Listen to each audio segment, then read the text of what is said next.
Ikutlah aku. Shalom Bapak, Ibu, dan teman-teman yang terkasih. Firman Tuhan yang akan kita nikmati kali ini diambil dari Yohanes 1 ayat 43 sampai 50. Keesokan harinya Yesus bermaksud pergi ke Galilea. Ia bertemu dengan Filipus dan berkata kepadanya, "Ikutlah aku." Filipus berasal dari Betsaida, kota tempat Andreas dan Petrus tinggal.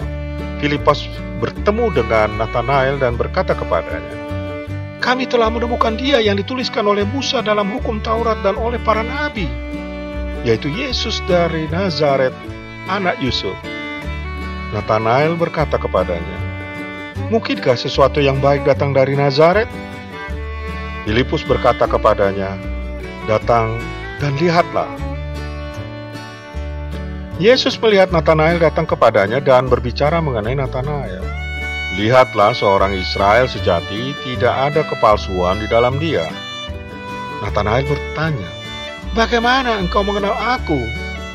Yesus menjawab, "Sebelum Filipus memanggilmu, aku sudah melihatmu ketika kamu berada di bawah pohon ara."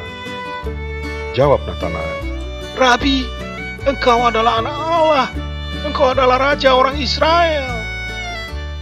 Yesus menjawab dan berkata kepadanya, "Karena aku berkata kepadamu, aku telah melihatmu di bawah pohon ara, maka kamu percaya. Kamu akan melihat hal-hal yang jauh lebih besar daripada ini." Saudara, dari firman Tuhan tadi kita bisa pahami bahwa pertama sekali Filipus bertemu dengan Yesus yang disapa, "Ikutlah aku." Dan kemudian Filipus pergi mengabarkan rencana itu kepada Nathanael. Dan Nathanael tergambarkan bahwa dia meragukan kabar tersebut. Kenapa Nathanael heran? Karena Nathanael tahu bahwa Nazaret hanyalah sebuah desa kecil yang sederhana.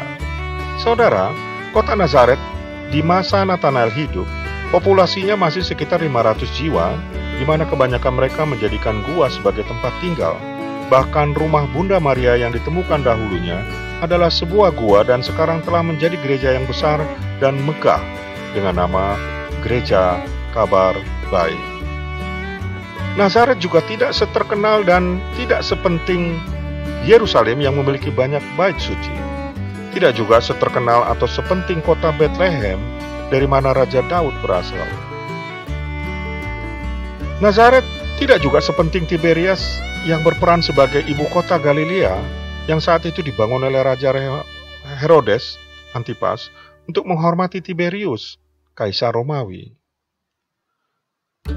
Selain itu juga boleh jadi Nathanael memahami nubuatan yang tertulis dalam Mika 5 ayat 1. "Tetapi engkau, hai Bethlehem Efrata, hai yang terkecil dari antara kaum-kaum Yehuda, daripadamu akan bangkit bagiku seorang yang akan memerintahkan Israel, yang permulaannya sudah sejak purbakala, sejak dahulu kala." Kenapa Nathanael juga heran? Kemungkinan lainnya adalah bahwa Nathanael belum mengetahui bahwa 30 tahun sebelumnya Yesus tinggal dan besar di kota Nazaret, sehingga Yesus disebut Yesus dari Nazaret, bukan Yesus dari Bethlehem. Kembali ke cerita Nathanael semula, kemudian pada akhirnya Nathanael mendapati Yesus, di mana Yesus selanjutnya kita dapat tahu bahwa Yesus membuat Nathanael menjadi heran. Karena Yesus menyambutnya, memanggil namanya, seolah Yesus telah mengenal dirinya sejak lama. Dan dibacakan siapa diri Nathanael, di mana Yesus tahu apa perbuatan Nathanael sebelumnya, yaitu berteduh dan merenung di bawah pohon ara. Sementara Nathanael baru pertama kali itu bertemu dengan Yesus.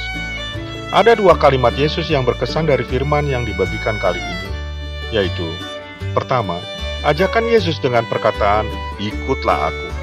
Kedua, pertanyaan Yesus, "Karena aku berkata kepadamu, aku telah melihatmu di bawah pohon ara, maka kamu percaya?"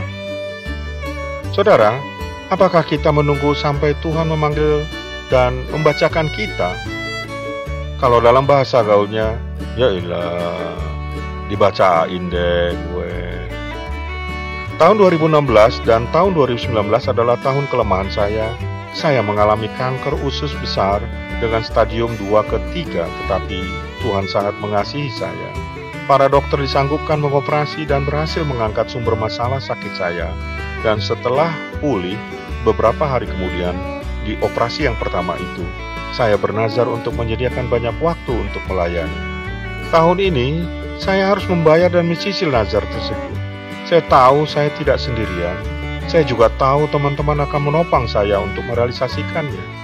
Bagaimana juga dengan janji teman-teman? Ayo kita saling dukung, saling menopang. Teman-teman pasti punya banyak kesaksian hidup, di mana hadirat Tuhan hadir dan menolong. Biarlah kesaksian ini dan kesaksian semua teman-teman nantinya menjadi berkat dan membuat kerinduan untuk selalu memuji dan memuliakan nama Tuhan. Amin.